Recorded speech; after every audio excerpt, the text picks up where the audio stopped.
রাজধানীর বর্জ্যের শেষ গন্তব্য মাতোয়াইল ল্যান্ডফিল্ড। ময়লার এই ভাগাড়কে উন্মুক্ত অবস্থায় দেখতেই অভ্যস্ত নগরবাসী, যেখানে রোজ যুক্ত হয় কম বেশি ৩,৫০০ টন বর্জ্য।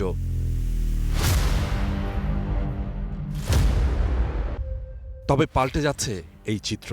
একটি কোরিয়ান কোম্পানির কারিগরি সহায়তায় আগামী মে মাসে এখান থেকে শুরু হচ্ছে ভৌত অবকাঠামো নির্মাণের কাজ।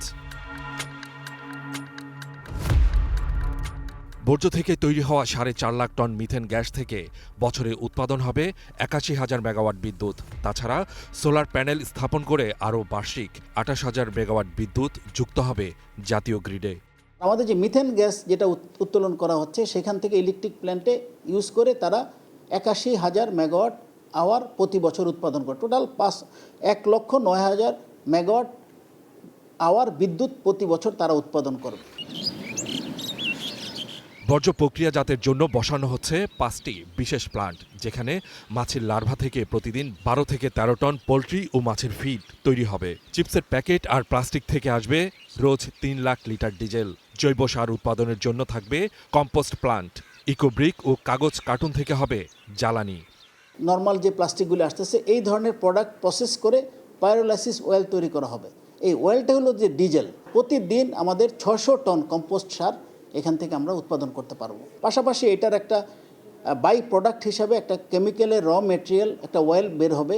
এই অয়েলটা ৫ থেকে ৬ টন প্রতিদিন আমরা পাবো। এটা কসমেটিক্স ইন্ডাস্ট্রিতে তারা ইউজ করবে। প্রকল্পটির পুরো খরচ বাবদ $৪৩৫ মিলিয়ন যোগান দেবে কোরিয়ান সরকার। প্রতিদিন উৎপাদিত ৩,০০০ থেকে ৩,৫০০ টন বর্জ্য এটা আর মাতোয়াইল ল্যান্ডফিল্ডে থাকবে না। সো আলটিমেটলি ফাইনালি আমাদের মাতোয়াইল ল্যান্ডফিল্ডকে আমরা ইকো পার্ক হিসেবে ডিক্লেয়ার করে দেব। এখান থেকে আয়ের ২৫% লভ্যাংশ পাওয়ার পাশাপাশি জায়গার ভাড়া ও বর্জ্য সরবরাহের চার্জ বাবদও বড় অঙ্কের অর্থ উপার্জন করবে ডিএসসিসি। ১৫ বছর পর পুরো স্থাপনাটি বুঝে পাবে সিটি কর্পোরেশন। এই উদ্যোগ সফল হলে বর্জ্য আর অভিশাপ নয়, বরং সম্পদে পরিণত হবে। একদিকে দূষণ কমবে, অন্যদিকে কর্মসংস্থান আর অর্থনৈতিক সমৃদ্ধির নতুন দ্বার উন্মোচিত হবে। Suman Mahmud, star news, মাতোয়াইল ল্যান্ডফিল্ড, Dhaka.